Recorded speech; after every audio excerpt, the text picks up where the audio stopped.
Assalamualaikum, salam sejahtera dan selamat semuanya. Sekali lagi anda berjumpa dengan kami untuk sesi ataupun program Dialog TVS kali ini. Kepada anda yang baru saja balik daripada kerja, selamat bekerja di hari ini. Dan bercakap berkenaan dengan kerja ini, satu isu yang sering dilupakan oleh masyarakat di luar sana ialah kesejahteraan di tempat kerja. Itu topik yang akan kita perhalusi pada hari ini, iaitu kesejahteraan di tempat kerja, dan kita akan menelusuri topik ini dengan lebih rancak selepas ini bersama dengan saya Najib Imran. Dan saya Syarj Mato, dan semestinya Najib kita bercakap tentang topik kesejahteraan mental di tempat kerja, di mana kita mampu lihat ini merujuk kepada keadaan mental, fizikal dan juga sedikit tentang isu-isu ataupun emosi dan juga psikologi. Dan di episod kali ini mungkin kita mampu merungkai lebih lanjut dan mendalam tentang bagaimana mungkin pekerja mampu menangani tekanan dalam organisasi masing-masing.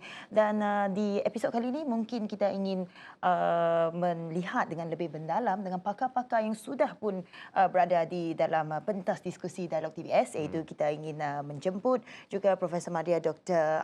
Amalia Madi, itu Dekan Fakulti Sains Kognitif dan Pembangunan Manusia Universiti Malaysia Sarawak, UNIMAS, ataupun lebih dikenali sebagai Dr. Emma, ya. Selamat datang. Terima kasih. Dan juga Encik Abdul Halim Hashim, itu pensyarah kanan Fakulti Sains Kognitif dan Pembangunan UNIMAS. Selamat datang. Terima kasih. Baik, kepada kedua-dua mungkin dengan kepakaran masing-masing, mungkin kita dapat merungkai lebih lanjut tentang kesejahteraan di tempat kerja. Mungkin kita boleh bermula, Najib, dengan apa itu definisi mental, kesihatan mental dan mungkin faktor-faktornya pula. Okey, itu definisinya akan kita serahkan kepada pakar ini, supaya boleh mereka memberikan penerangan yang kata orang ada kredibiliti di situ. Baik, mungkin doktor terlebih dahulu. Kita bercakap berkenaan dengan mental health ini. Menyentuh berkenaan dengan mental health, ada yang masih mungkin ragu-ragu ataupun tidak pasti. Mental health ini merujuk kepada apa? Sejahtera mental katanya, sihat mental katanya. Mungkin boleh doktor terangkan. Okey, terima kasih Najib dan Syarul, ya. Pertama sekali kita kena faham erti mental itu. Mental itu sebenarnya adalah pemikiran. It's only thoughts. Tetapi kita sering orang madah salah stigma, selalu ada stigma kata kita tak mental, selalunya menyebut kepada gila. Tetapi actually mental itu bermaksud pemikiran kita tentang apa-apa je yang kita fikirkan. Itu satu. Kesihatan mental is something very positive sebenarnya. It's not that yang kita gelakan something yang negatif seperti penyakit mental. Penyakit mental tu lain pula ceritanya. Kecelaruan mental tu pun lain pula maksudnya. So jadi dua perkataan yang sangat-sangat penting perlu saya selalu guna perkataan psycho-educate. Okey, masyarakat kita adalah mental ini adalah pemikiran.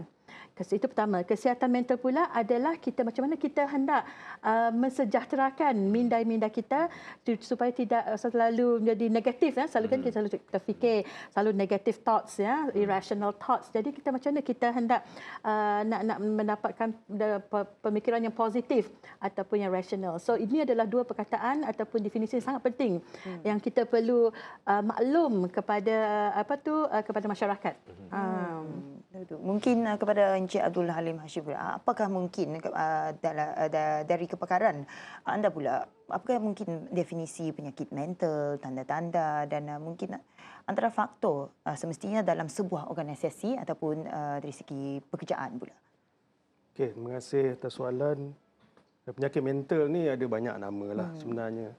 Ada nama yang diberi daripada yang berbentuk medikal, ya, daripada sudut medikal. Ada nama yang diberi, saya minta maaf saya tak ingat nama dia, banyak nama. Okey, boleh tanya Dr. Emma lah selepas ni. Ada nama yang diberi yang merujuk kepada pemikiran yang negatif. Ya. Jadi kalau tempat kerja for example, kalau kesihatan mental tu melibatkan pekerja mesti mempunyai pemikiran yang positif terhadap organisasi, terhadap rakan sekerja dan pengaruh-pengaruh ataupun stimuli yang datang daripada tempat kerja mungkin maknanya selepas ada jangka waktu yang tertentu mungkin akan mengubah dia kepada negatif. Ya, sebab apa yang ada dalam tempat kerja selalunya berubah. Kan? Jadi bergantung juga kepada orang-orang tertentu, ada yang dapat menimbulkan suasana negatif tu dalam pemikiran dia. Ada yang lebih tahan lasak, tak ada. Ya. Jadi nama ni nanti tanya Dr. Emma lah apa nama-nama dia. Dia ada banyak nama disorder dia lah kan. Disorder. Baik, doktor, kita bercakap dengan tadi doktor menyentuh berkenaan dengan penyakit mental disorder ni dan sebagainya. Tapi sebagai manusia biasa yang bertugas, yang bekerja, kita selalu cakap, stres lah. Jadi apa yang boleh kita kategorikan sebagai mental disorder, unhealthy mental ini? Apakah ada kerangka measurement untuk yang boleh kita kategorikan ni mental masalah dah ni? Saya suka Najib bila you mention mental spectrum dia lah. We're talking about mental spectrum. So bila talking about mental spectrum, dia ada berapa jenis lah. Kalau saya di clinical setting saya akan kategorinya sebagai mild, moderate and severe. There is a level of severity. Jadi of course kita ada psychological testingnya, kita ada to screen the mental state of individual, ada keadaan mental. So jadi penyakit mental ini sebenarnya dia adalah gangguan, gangguan pemikiran yang mungkin trigger dia adalah stres. Stres ni pula actually ada yang positif, ada yang bagusnya. Ada yang stres yang sihat, stres yang tidak sihat. So stres ni level pertama dah? No, not really. Stres ini actually dia bergantung kepada how, kata Halim tadi kan, stimuli. Macam mana seseorang itu menerima stres tersebut. Ada orang mungkin dia resilient, dia dapat dapat menerima stres itu dan menukar stres itu menjadi eustress. Eustress ini adalah stres yang positif yang memotivasikan kita untuk mencapai matlamat. Contohnya macam saya lah hari ini, saya sangat nervous berjumpa dua orang yang sangat pakar dalam hosting kan di Sarawak ni kan. Jadi saya tapi kerana ada walaupun ada nervousnya, tapi kita ada tujuan kita ada niat kita untuk advokasi kesihatan mental kepada masyarakat kan. Jadi kita tukarkan stres itu kepada eustress, stres yang sihat. Jadi kalau stres yang tidak sihat itu adalah di mana kita akan dapat lihat kita punya rutin. Satu, tidur tak cukup, tidur yang melampau, ataupun makan yang melampau, ataupun tak ada appetite langsung. Minum pun minum sikit-sikit saja. So jadi ini adalah tanda-tanda lah untuk menunjukkan sama ada seorang itu mempunyai stres yang melampau ataupun kita boleh kata burn out. Dan bercakap tentang burnout juga, Dr. Emma. Mungkin adakah burnout dari dalam aspek kesihatan mental yang seperti yang telah dihuraikan terlebih dahulu, Dr. Emma, kesihatan mental, dan juga Dr. Emma telah menyentuh tentang kecelaruan mental. Jadi apakah mungkin perbezaan seperti yang kita tahu, kesihatan mental ni ada sedikit burnout, terganggu, dan juga untuk kecelaruan diagnosisnya yang lebih serius. Sebagai kaunselor lah kita tidak boleh mendiagnose. Tapi kami belajar tentang macam mana hendak mengenali red flags ataupun simptom-simptom yang boleh menunjukkan tanda-tanda kesihatan mentalnya terganggu. Alright. So jadi bila bercakap dengan disorder, kalau kita lihat disorder ni maksudnya sesuatu yang tidak selari. Mentalnya, emosinya, tingkah lakunya tidak cun, kata orang Sarawak. So jadi maka kalau kita cakap penyakit mental pula, dia akan banyak jenis lah, banyak jenis. So itu dia dengan emosi. Jadi saya suka bila bekerja dengan klien kan, saya akan melihat daripada segi kognitifnya, dan juga dalam brain kita ni ada satu elemen yang boleh control our emosi. Emosi inilah kalau kita ni tidak cukup kuat, emosi itu akan bertukar menjadi satu yang negatif lah. Kalau seorang itu dah pemarah, dia akan jadi lebih pemarah. So jadi itu adalah antaranya lah untuk kita mengenali lah all this penyakit mental, ataupun kita boleh explore-kannya lebih lanjut lah. Doktor, saya pernah bersembang dengan kawan berkenaan dengan mental health ini. Ada yang mengatakan depression lah apa semua, dan salah satu daripada reply ataupun respon daripada mereka ini ialah kau mental weak lah, kan. Dalam bahasa Sarawak ada puah lah. Puah. Apakah boleh kita kategorikan itu sebagai respon biasa kepada mereka yang mempunyai masalah ini? Saya sedihlah bila orang buat respon macam tu.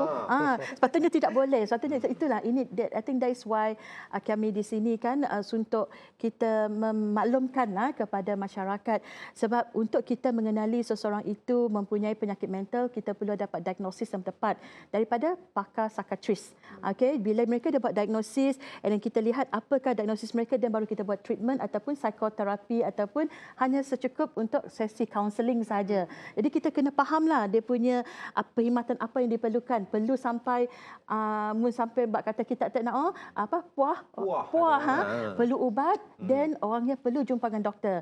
If not, dia akan lebih tercelaru, and then dia sebab berfungsi, jadi itu akan mengganggu the whole system dalam kehidupannya. Itu yang tahap teruk lah. Yes. Bila dia require ubat. Betul. Maknanya dia punya kecelaruan mental tu dia manifestasi dalam bentuk fizikal. Correct. Jadi hanya melalui ubat saja dia boleh kawal. Yes. Saya rasa isunya berkisar pada berkenaan dengan mental ini, ia bukan sesuatu yang boleh kita lihat.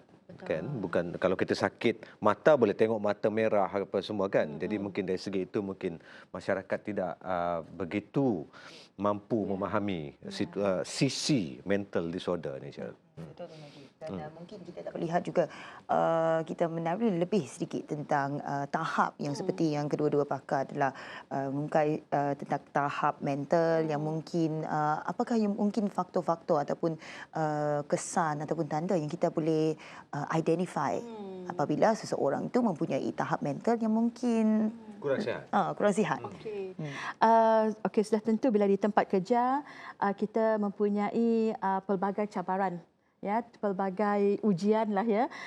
Antaranya mungkin KPI tak capai lagi dah hujung tahun tu KPI tak capai, and then mungkin ada kerja-kerja yang ataupun toxic environment dalam tempat kerja, ataupun requirement daripada ketua-ketua yang tidak munasabah, yang tidak dapat there's no communication, ya, ataupun negotiation yang berlaku. Jadi itu memang akan sedikit sebanyak slowly akan makan diri.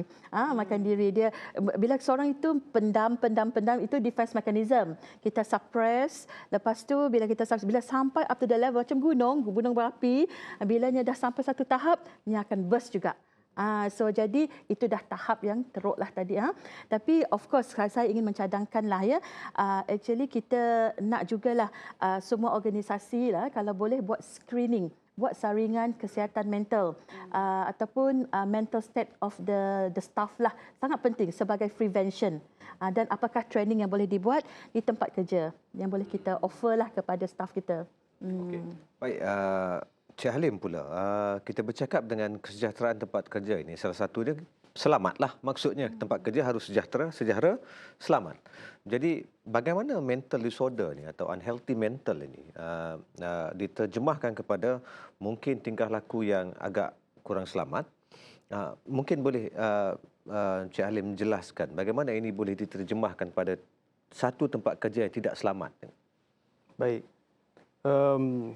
Of course, bila kita bekerja tu, kita bukannya menggunakan fizikal saja kan. So, kita juga berfikir.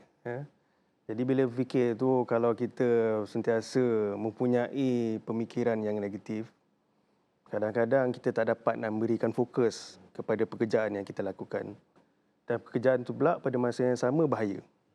Jadi, itu boleh meningkatkan risiko untuk pekerja-pekerja terlibat dalam kemalangan apabila fikirannya tidak dapat memberikan fokus dengan tepat kepada kerja yang sedang dilakukan. Jadi bila pekerja terlibat dalam kemalangan, dia menjadi suatu isu keselamatan dan kesihatan pekerjaan. Jadi apa yang kita perlukan pada pekerja yang berada di tempat kerja ialah suasana ataupun situasi yang holistik. Bukan sahaja sihat dari segi fizikal, kita perlukan mereka sihat dari segi mental supaya pekerja yang dilakukan itu dapat dilakukan dengan selamat dan dapat melindungi diri dan juga orang lain yang berada di sekitar pekerjaan yang dilakukan. Jika kita berbincang tentang kesejahteraan di tempat kerja, semestinya elemen keselamatan juga menjadi sebuah elemen penting dalam kesihatan mental juga. Baik, mungkin Encik Halim kita akan berbincang lebih selanjutnya mungkin tentang langkah-langkah untuk memupuk budaya bekerja yang mungkin lebih terbuka dan untuk mengurangkan lagi stigma mental juga. Jadi untuk Dialog TVS, kita jangan ke mana-mana. Kita akan kembali selepas ini.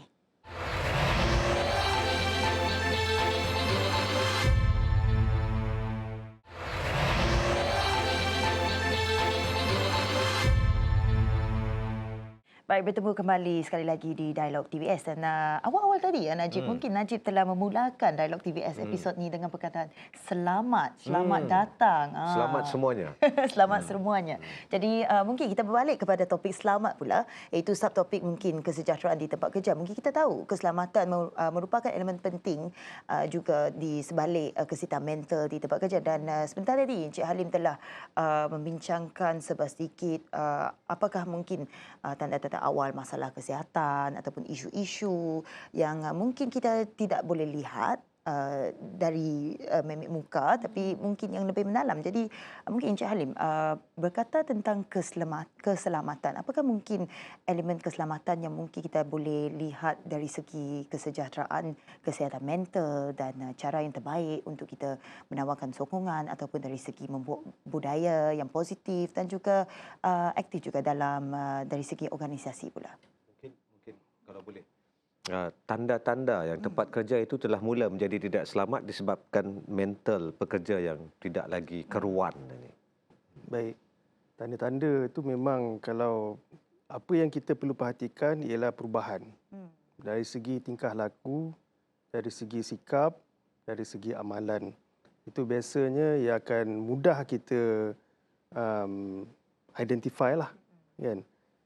So sebarang perubahan yang membawa kepada especially benda yang negatif, kan, macam Dr. Emma ada highlight tadi, sebelum dia makan okey je, tapi after some time dia makan banyak ataupun dia tak makan langsung. Jadi kita pun rasa heran, kenapa jadi macam tu? So that question comes to mind, dan kita kena connect dengan staff kita lah, dan kita akan mula. Jadi di sini kita perlukan sedikit sensitivity lah di kalangan majikan, di kalangan pengurus penyelia, untuk dia connect dengan pekerja, bertanyakan kenapa, apa yang berlaku, dan tanyakan lagi kisah apa yang menyebabkan dia jadi begitu. Jadi itu adalah antara support sistem yang kita boleh bagi kepada pekerja kita. Di dalam bidang safety ini, itu adalah sebahagian daripada sistem yang perlu ada dalam tempat kerja. Bagaimana kita nak mengenali nombor satu punca. Punca itu adalah daripada sistem organisasi. Yang kedua, macam mana kita nak mengenali perubahan tingkah laku. Ya. Jadi bila kita dah kenal, maka kita perlukan ada inisiatif, intervention kita panggil, ya, untuk cuba kurangkan sebarang risiko daripada kesihatan mental tu menjadi lebih teruk lah. Encik Halim, mungkin sebentar tadi kita telah berbincang sedikit pula sebelum memulakan di sets ini, mungkin tentang keselamatan, aspek keselamatan ni tentang managing risk. So mungkin bagaimana kita manage this risk dan juga untuk disambil mengesan tanda-tanda awal untuk memupuk budaya yang lebih positif dan lebih khasiat dan sehat untuk pekerja pula. Okay, kalau dia berkaitan dengan kesihatan mental, dalam bidang saya lah, apa yang kita perlu lakukan ialah mengenal pasti dia punya hazard. Kita panggil sebagai hazard. Dalam konteks kesihatan mental, dia dipanggil psychosocial hazard ataupun psychological hazard. Now, the good thing about zaman moden sekarang ini, even di peringkat global sekalipun sudah ada suatu standard yang dikenali sebagai ISO 45,003, ISO 45,003 yang memberikan kita panduan kepada majikan bagaimana nak mengadakan suatu sistem di tempat kerja yang mengambil kira punca-punca psychosocial hazard ini. Daripada situ, maka kita akan menghasilkan suatu intervensi yang sesuai mengikut konteks tempat kerja, mengikut nature of work dan mengikut sumber-sumber yang ada dalam tempat kerja, supaya kita boleh uruskan psychosocial hazard tu dengan baik serta kita dapat menjalankan program intervensi itu dengan jangka panjang lah. Bukan dia mati tengah jalan lah. Itu yang paling penting. Dia mesti berterusan. Dan you mesti tahu apa sebenarnya hazard yang ada dalam tempat kerja tersebut. Itu pandangan saya. Okey, baik Dr. Emma. Berkenaan dengan mental health ini juga, apakah telah ada data ataupun kajian yang telah dilakukan? Jenis-jenis pekerjaan mungkin ataupun industri mungkin yang menyumbang kepada masalah mental, isu mental ini disebabkan bekerja di industri ini maka tekanan mentalnya lebih tinggi. Industri ini lebih rendah. Apakah pernah ada kajian dan sebagainya? I think that question should be Encik Halim. Sebab berkaitan dengan industri kan, bagaimana sesebuah industri ataupun skop pekerjaan kan dengan statistik mempengaruhi kesihatan mental. Mungkin bergantung kepada risiko pekerjaan lah. Ya, risiko pekerjaan. Saya ambil contoh, banyak kajian yang dilaksanakan terhadap jururawat. Ya, jururawat, sebab jururawat terdedah kepada banyak psychosocial hazard. Nombor satu, beban kerja yang berlebihan. Kadang-kadang dia bekerja lebih daripada 1 shift, 2 shift, 3 shift untuk cover orang lain, jumlah pesakit yang banyak, terutamanya di hospital-hospital kerajaan. Ya, kemudian dia terdedah kepada pesakit. Pesakit yang mungkin boleh bertindak agresif. Bila dia tak, ini orang tengah sakit kan, jadi dia akan marah, kadang-kadang dia akan bersifat fizikal dan sebagainya. Jadi nurse antara profession yang banyak kajian dilakukan dan merupakan antara tempat kerja yang sangat tinggi risiko psikososialnya lah. Ya, selain daripada itu, penyawat-penyawat awam juga banyak juga terdedah, terutamanya mereka yang berada di depan front line lah, di kaunter. Ya, bila berhadapan dengan berhadapan dengan pelanggan-pelanggan yang datang ke kaunter, sometimes dia terpaksa tunggu lama dan dia rasa naik marah. Keluar dalam social media banyak video-video viral. Betul. Orang marah kan kepada petugas-petugas kaunter. Jadi kita akan melihat kepada nature of work. Bagaimana sifat kerja itu sendiri yang boleh mendatangkan risiko psikososial ni lah. Polis juga terdedah juga kepada banyak psychosocial hazard. Ya, kena maki, kena mungkin Encik Najib punya tugas ni kuranglah sikit sebab dalam studio kan. Tapi orang yang berada dekat luar banyak terdedah kepada punca-punca psychosocial hazard. Juga punca-punca ataupun faktor juga boleh terjadi dengan status seseorang apabila berkeluarga, hierarchy of needs lain, apabila bujang lain. Apakah mungkin pendapat Encik Halim ataupun Dr. Emma tentang status sebegini? Itu betul. Sebab apa, di fakulti kita juga ada mengajar tentang work-life balance. Bila kita bujang, biasanya kita tak kisah nak balik pukul 3 pagi pun kita tak kisah. Kita boleh bekerja tanpa ada sebarang pengaruh luaran. Tapi bila you sudah berkeluarga, you terpaksa bahagikan masa di tempat kerja dan terhadap anak-anak, terhadap isteri, terhadap keluarga. Jadi itu akan meningkatkan lagi bebanan kepada seseorang pekerja itu untuk membagikan masa. Bila majikan tidak memahami situasi seorang itu berkeluarga, itu yang menjadi masalah. Kerana pekerja itu terpaksa meninggalkan keluarganya demi kerja. Itu menjadi punca stres dan depression dan juga banyak masalah mental di kalangan pekerja lah. Bila kena pindah ke tempat-tempat jauh seperti Sarawak, cikgu-cikgu yang terpaksa mengajar di pedalaman tanpa keluarga, maka itu lagilah memberikan beban yang tinggi kepada kesihatan mental mereka lah. Mungkinkah mungkin dari segi sokongan yang padu kepada individu ataupun kepada mereka yang berkeluarga yang terpaksa berhadapan dengan situasi sebegini, dan semestinya kita tahu kalau kita ingin memetik work-life balance, jika kita ingin membalance atau menyeimbangkan, semestinya memberi tekanan yang amat kuat kepada seseorang. Jadi apakah mungkin erti kata Dr. Emma ataupun Encik Halim pula? Saya tak tahulah the term work-life balance ini wujud praktikal. atau tidak? Praktikal ke tak praktikal? Wujud memang wujud. Praktikal ke tak praktikal dalam keadaan sekarang selepas pandemik. Betul. There's so many demands, work demands, society demands, everything. It is very high demand sekarang ini untuk kita come back to to the a better life lah. Jadi mungkin another term yang kita perlu tahu ataupun kita perlu practice adalah to blend the work and the life. So jadi walau bagaimanapun kita tidak bolehlah menyangkal ataupun like bring everything to the house. Kalau kita bawa masalah kerja ke tempat ke rumah ke tempat kerja, jadi dia akan menjadi salah satu juga faktor penyumbang kepada ketidaksejahteranya pekerja tersebut. Jadi to echo lah tadi bila Syarul bertanya dengan Halim berkaitan dengan apakah situasi one of the thing is the cyber work bully. Bully di tempat kerja. Kadang-kadang kita tak sedar juga cara kita bercakap, cara kita melihat orang. Actually tak ada maksud, tetapi itu rupanya ada maksud rupanya.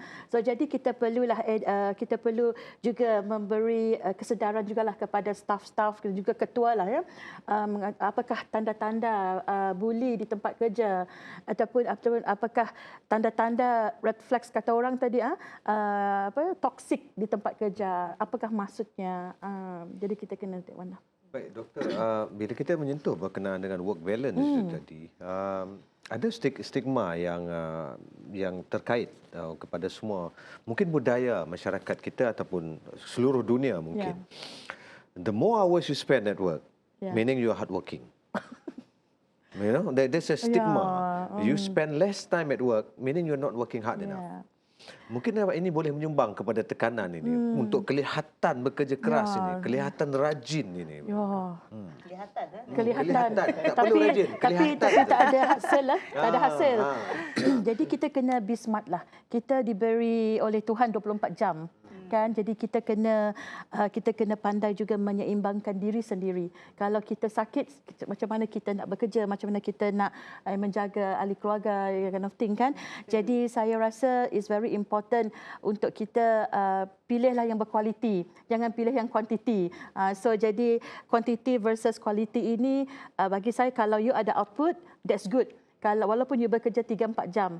Kadang-kadang ada juga kita dengar anak-anak kita belajar sejam tapi skor tinggi. Kan? Sama juga. It's something that bila kita betul-betul fokus, kita ada output, kita ada hasil, that's good. Tapi kalau tak ada output, ambil spend masa yang lama, that means something is not right juga. Apa sebabnya? Adakah nak tunjuk, kalau yang nak tunjuk rajin ini, maksudnya ada lagi, actually ada reflect kepada tanda-tanda disorder ni sebenarnya. So kena hati-hati. Talking about this kind of behavior. Sebab tingkah laku kita nampak, tapi pemikiran hati kita tak nampak. But however, apa yang kita fikir diproject oleh tingkah laku kita. So that is also could be a tanda. Tapi itu juga bergantung bagaimana kita menangani tanggapan itu. Oh, kau kerja sekejap je, mesti tak rajin ni. Menangani tekanan yang datang daripada tanggapan itu, doktor. Kita kena buat outreach community. Kita kena bercakap dengan masyarakat macam mana hendak berkomunikasi secara berhemah. Memanglah kita bergurau senda sesama kawan, tetapi kita kena, sekarang ni kita hidup bermasyarakat, rasanya kita kena apa orang cakap, I don't know whether this is the right word, rehumanizing, kan, macam mana kita nak menunjukkan nilai-nilai yang baik kepada generasi kita yang sekarang ini. Sangat penting sebab labeling, kalau kita label people, kalau kita ada stigma, that is so unhealthy. Kita tahu itu, tapi kenapa kita suka buat? Jadi maksudnya itu juga lumrah manusia. Mungkin kita akan mendalami lebih mendalam dengan topik iaitu stigma. Itu sesuatu yang sangat menarik kerana seperti yang kita tahu, mungkin stigma adalah juga satu cara untuk menangani masalah kesihatan, dan mungkin dengan statistik yang telah dikongsi juga tentang kesejahteraan, bagaimana kita mengukurnya. Mungkin kita akan mendalami lebih lanjut kepada kedua-dua panel kita, dan Dialog TPS akan kembali selepas ini.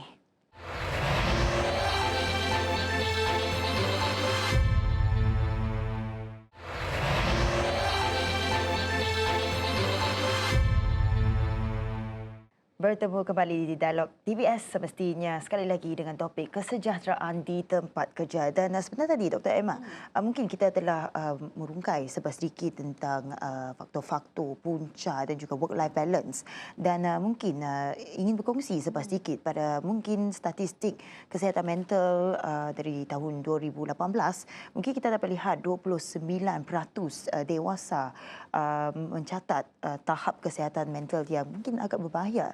Jadi dengan statistik sebegini 29% merupakan angka yang agak lemah.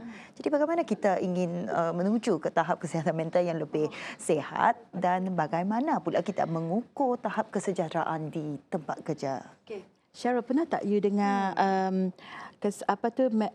penyakit mental adalah penyakit nombor 2, silent killer. Silent killer, betul. In Malaysia. So jadi it's very critical sebenarnya. Kita sangat risau, especially those people yang sentiasa withdraw from the society, withdraw from everything kan, sebab kita takut yang mereka ini terlalu banyak sangat menyimpan dan pemikiran mereka sangat terganggu, and then cara mereka coping juga sangat tidak healthy, seperti contohnya mereka melakukan self-harm behavior. Mereka mungkin ada hasrat untuk membunuh diri dengan kes yang banyak sekarang ini kan. Jadi it's quite worrisome sebenarnya. Jadi kita kena to me lah, daripada rumah lagi kita perlu berani bercakap tentang kesihatan mental. Kita perlu educate ourselves lah, the family, the moms, the children, the society. Macam mana kita nak mewujudkan community champion yang boleh menjadi frontliner kepada masyarakat, ya. Tidak semestinya boleh menunggu kepada psychiatrist, counselor, psikologis kan, tapi kita ada caranya, Cheryl, di mana kita kini kita sekarang ini kita orang cakap there is an approach yang kita panggil psychological first aid, yang kita boleh ajar ataupun train semua orang, ya, untuk mengetahui mendengar seseorang bila mereka berada dalam vulnerable. Begitu juga there is another training kita panggil sebagai mental health first aid, MHFA. So these are the approaches, yang pendekatan yang boleh kita berkongsi dengan masyarakat yang bukan daripada latar belakang helping professional ini.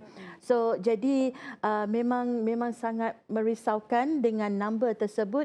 Kalau boleh kita tak naklah, ya, dalam katakan dalam satu studio ini ada 10 orang, ada 8 orang ataupun 4 orang yang mempunyai gangguan mental, dengan stresnya, dengan emosi yang terganggu, dengan mental yang terganggu. So jadi kita kena tahulah, kata Halim tadi, kita kena be sensitive. Caring. Di tempat kerja saya juga, saya selalu menyatakan kepada staff, let us practice kindness, walaupun sekecil mungkin. Smile, kan? Smile ini, senyum ini adalah satu cara untuk kita menunjukkan bahawa kita ni care to other people, and then bertanya apa khabar. Cheryl dapat tanya Najib apa khabar hari ini? Selalu, alhamdulillah. tetapi Najib selalu pula respon dia baik. Baik-baik so saja. That is caring, walaupun sebagai kawan, sebagai rakan sekerja kan, tanpa niat apa-apa. It's just about how we care to our colleague is very important. Juga ungkapan how we care about our colleague. Mungkin adakah cara berkomunikasi dalam sesebuah organisasi pula menjadi sesebuah tanda pengukur bagi kesejahteraan di tempat kerja? Komunikasi yang berkesan, komunikasi yang berhemah. Dia berkesan tetapi tidak hemah, tidak betul juga. Berhemah ni maksudnya tidak menggunakan kata-kata yang menyindir, ya, yang sinis. Kan kadang-kadang kita ni berkelakar tapi ada cynicalnya kan. Jadi kita kena hati-hati. So jadi kita macam mana hendak mewujudkan tempat kerja komunikasi yang sihat. Yang ini yang kita nak praktis selalu ni. Kalau kita nampak satu office itu kelakarnya macam bak-bak aja kata orang, macam selalu je nak ngetek orang kata secara gurauan, tetapi actually that is not right. Kita perlu intervene. Kita tidak boleh biarkan. Baik, Encik Halim, Timbalan Perdana Menteri Malaysia, Datuk Seri Zahid Hamidi, 2-3 hari lepas mengeluarkan kenyataan trend membunuh diri di Malaysia ini meningkat 10% pada 2023 berbanding 2022. Jadi seperti yang kita telah sedia maklum, antara punca-punca kejadian bunuh diri ini ialah tekanan perasaan ataupun mental health yang mungkin membebankan dan tidak boleh lagi ditanggung. Jadi bagaimana untuk mengelakkan perkara sebegini berulang di tempat kerja pula? Ini mungkin di rumah dilakukan bunuh diri dan sebagainya. Di tempat kerja bagaimana? Apakah perlunya rakan sekerja lebih memerhati sama sendiri, Cik Halim? Baik, itu sebenarnya tepat juga. Sebab apa, kita tidak boleh mengharap kepada seorang individu untuk menceritakan kepada dunia tentang masalah dia. Jadi di Unimas pun kita menggunakan konsep yang sama.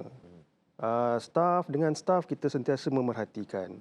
Even di Unimas, pelajar pun kita selalu galakkan pelajar bila dia melihat suatu perilaku yang agak ganjil di kalangan pelajar, jangan pergi ambil video dulu untuk diviralkan. Ambil video dulu. Ambil video kemudian masuk upload. Bila lihat satu perilaku yang ganjil, kan you laporkan kepada fellow, kepada warden, kepada pensyarah, untuk kita pergi cari pelajar tersebut dan tanyakan apa masalah dia. Jadi kesihatan mental di tempat kerja ini dan usaha kita untuk mengelak ataupun mengurangkan jumlah kadar bunuh diri itu sebenarnya banyak bergantung kepada komuniti. Persekitaran. Ya, dengan jiran kita pun kita sentiasa tegur. Dah lama tak dengar khabar, ada lagi ke situ kan? Masih okey ke tidak? Kan kita tak naklah terjumpa pula dalam keadaan yang menakutkan. Jadi caring itu macam yang Dr. Iman cakap adalah satu nilai yang kita perlu pupuk. Especially terhadap orang lain, sama ada dalam komuniti ataupun di tempat kerja. Itu pendapat saya. Mungkin kepada Dr. Halim juga, juga Encik Halim lah. Budaya kerja yang toksik ataupun micromanagement mungkin boleh menjadi antara punca atau yang menyumbang kepada masalah kesihatan mental. Apa pula pendapat Encik Halim? Ya, toxic workplace ni memang menjadi satu terma yang sangat popular lah kebelakangan ini. Basically toxic workplace dan juga psychosocial hazard puncanya sama. Ya. Toxic workplace berlaku apabila banyak melampaui batas. Ya, sempadan itu tidak jaga, cakap main lepas, perbuatan tu ikut suka hati dia sehingga menjadikan harassment, sehingga menjadikan bullying. Ya. Jadi tempat kerja yang toksik kita boleh lihat dengan batasannya melampau, gurauan melampau, kelakuan yang melampau, workload yang melampau. Jadi itu akan meningkatkan lagi isu-isu kesihatan mental oleh kerana kita rasa tertekan dengan sikap dan gelagat rakan-rakan sekerja, penyelia dan kita punya bos yang melampaui batas. Dan juga ini sangat menarik ya Encik Halim apabila berbincang tentang yang tahap yang melampau. Jadi apakah mungkin bagaimana kita mengukur tahap mental harassment kepada seseorang pekerja dalam sebuah organisasi seperti yang telah dibincangkan sebentar tadi? Kita ada kaedah akademik dan kita ada kaedah masing-masing lah kan. Jadi kalau ikut kaedah akademik kita ada banyak tools soal selidik yang kita boleh gunakan yang menjaga kerahsiaan individu yang mengisi untuk kita tahu apa sebenarnya yang berlaku kepada dia. Yang mungkin dia tak pernah ceritakan kepada orang lain. Kalau secara personal approach, pendekatan peribadi, itu kaedah kaunseling, kaedah mengambil perhatian, mengambil berat terhadap orang lain. Itu saya rasa Dr. Emma boleh jelaskan lagi lah. Ya, actually kalau dalam sebuah organisasi tersebut ya, mereka boleh buatlah saringan kesihatan mental tu tadi. And then it's not only kita buat sebagai questionnaire ya, tapi it has to be intervention what's after that. So jadi sekiranya ada dalam scoring itu yang yang very severe, dan jadi rasanya it's time for the HR to call up lah, mungkin identify juga panel counselor ataupun panel psychologist yang boleh reach the clients lah, the clients dalam organisasi tersebut sebagai langkah prevention. Sekiranya benarlah mereka ada tendensi untuk bunuh diri, ada tendensi abuse substance abuse, dan juga depresi, tahap depresi yang tinggi, anxiety yang tinggi, maka bolehlah dirujuk kepada counsellors organisasi contohnya. Jadi itu adalah salah satu prevention yang boleh dibuatlah.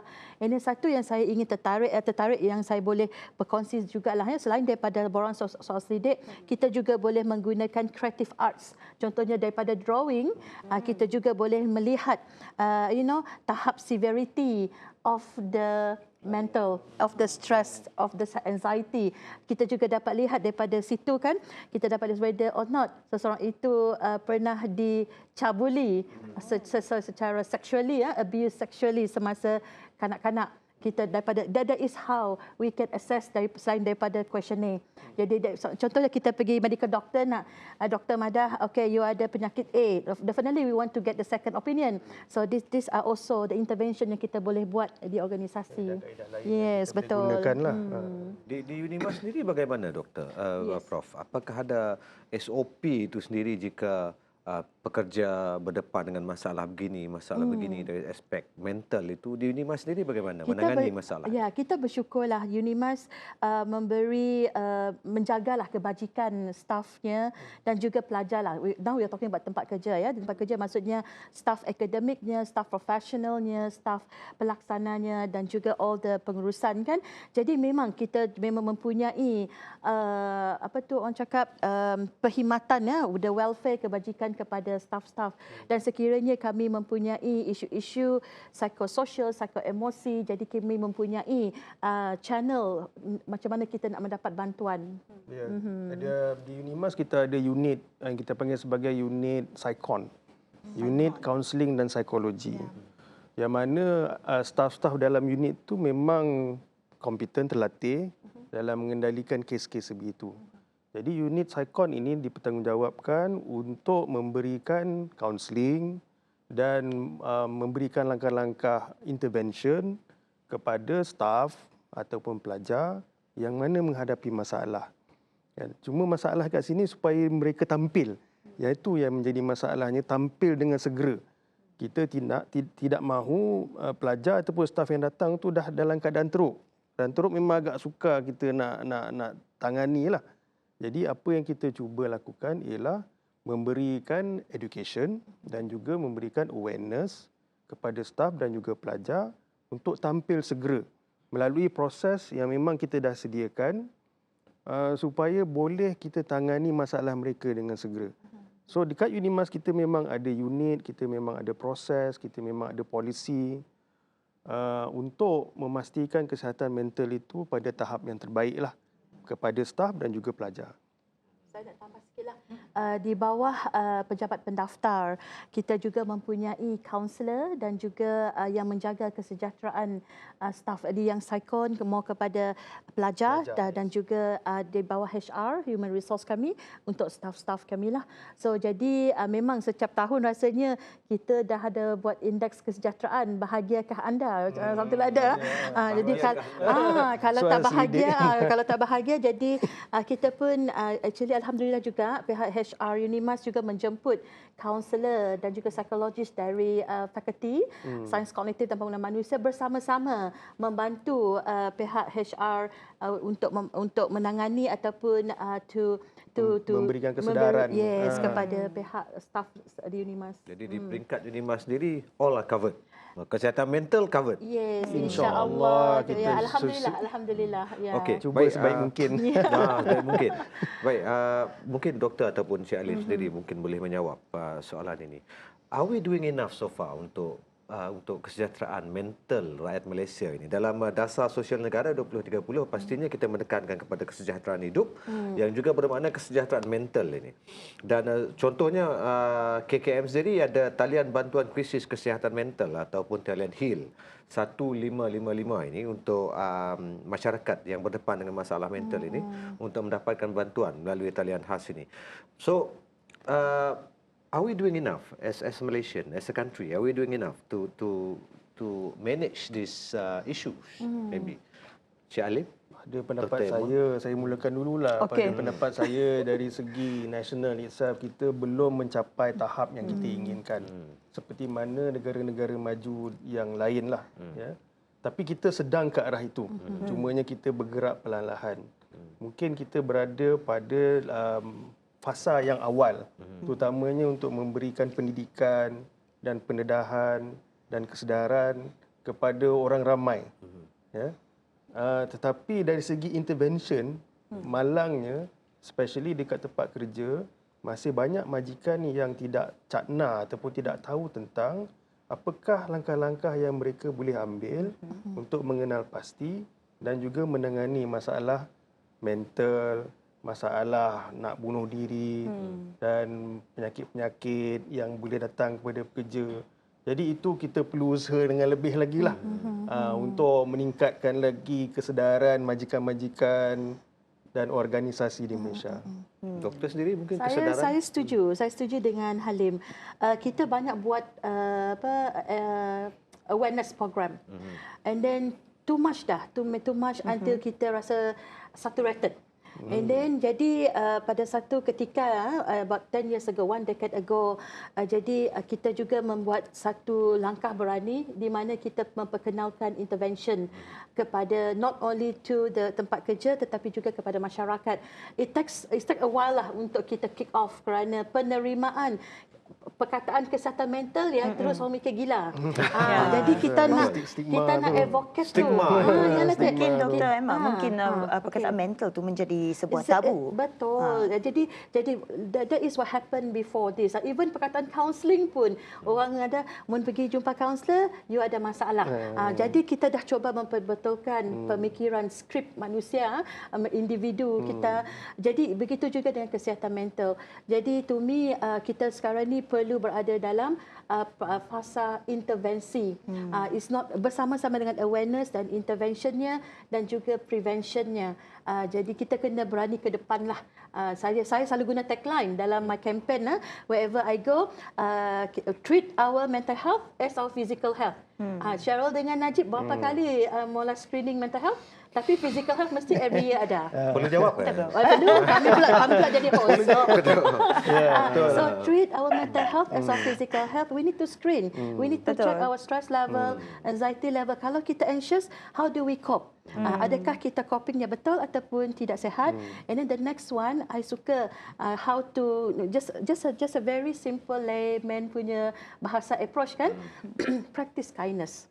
Apa-apa kita buat, niat kita buat kat sini, di mana kita berada, just practice kindness. Jadi tinggi mana kita terbang, jatuh ke apakah kita, kalau kita practice kindness, insya-Allah semuanya okey. Mungkin juga Dr. Emma, bulan ini merupakan Hari Kesihatan Mental Sedunia pula. Betul. Mungkin apakah antara isu-isu dari Dr. Emma ataupun Encik Halim sendiri juga isu-isu yang selain daripada intervention. Sebenarnya kita tahu prevention is definitely better than cure. Tapi mungkin apakah melangkah ke hadapan bagi Malaysia sendiri, apakah mungkin isu-isu ataupun cabaran yang harus kita tangani kali ini? Okey. Yes, pada bulan ini special sikit bulan Oktober. 10 hari bulan Oktober is TVS birthday. Born in, I still remember that ya. Terima kasih. Terima kasih. Ya. Terima kasih lah kerana ingat. Mesti cakap ni. Okey, so 10 adalah World Mental Health Day. And then pada bulan ini juga Malaysia meraihkan bulan counselling kebangsaan dan psikologi juga. So jadi memang sekarang ni kita, kalau you perasan, semua kita dah tak malu dah cakap tentang mental health, mental disorder.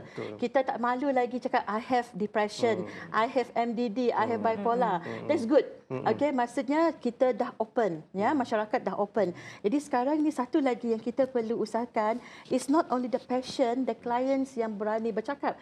Masyarakat juga kena belajar macam mana nak berinteract dengan mereka. Sebab bila contohlah kita ada penyakit diabetes. Right? Contoh, orang beri kita kopi, gula banyak kah? Nah, people will say, jangan makan gula banyak gila. Similar thing dengan mental illness tadi. Okay, jadi macam mana kita nak bercakap dengan bipolar patient? Macam mana nak bercakap dengan narcissistic patient, kan, client? So they have the way. So society kena belajar itu juga. Cara-cara mengenali. Cara nak mengenali lagi dah. Cara nak berinteraksi. Sebab mereka actually berfungsi. Mereka berfungsi sebab level of severe. Katakanlah mereka level severity-nya tinggi, ataupun teruk, tapi kerana ubat tadi mereka normalize the hormon dalam otak. So maksudnya mereka berfungsi. Kita nak masyarakat kita berfungsi. Jadi kita nak inclusivity, kan? Jadi takkanlah kita nak discriminate orang yang mempunyai penyakit mental now. So jadi kita perlu includekan mereka balik dalam masyarakat. Baik, saya kira itu bolehlah kita simpulkan setakat perbincangan kita hari ini, Cheryl. Maksudnya dengan kata mudah, jangan segan, jangan malu jika anda berdepan dengan masalah mental ini. Bukan bermaksud anda tidak baik ataupun lain daripada yang lain, cuma anda berdepan dengan sedikit isu yang perlu perhatian. Dan juga work balance tadi kena ingat jugalah katanya, kan. Dalam habis masa di tempat kerja, masa dengan keluarga mungkin boleh membantu anda menyeimbangkan rasa stres ke apakah yang dalam kepala ini, ya. Betul, baik. Setuju, Najib. Saya kira untuk itu, Cheryl, itu saja masa yang kita ada hari ini. Terlebih dahulu kita ingin mengucapkan terima kasih kepada tamu undangan kita, Profesor Madya Dr. Amalia Madihi, Dekan Fakulti Sains Kognitif dan Pembangunan Manusia Universiti Malaysia Sarawak UNIMAS, dan juga Tuan Abdul Halim Hashim, Pensyarah Kanan Fakulti Sains Kognitif dan Pembangunan UNIMAS. Terima kasih banyak saudara dan saudari berdua. Ibu Jerak, kata orang Sarawak. Dan untuk itu, penonton sekalian, penonton semua, saya Najib Imran. Dan saya Syarul Jemaatuh. Salam Sarawak. Maju Makmur.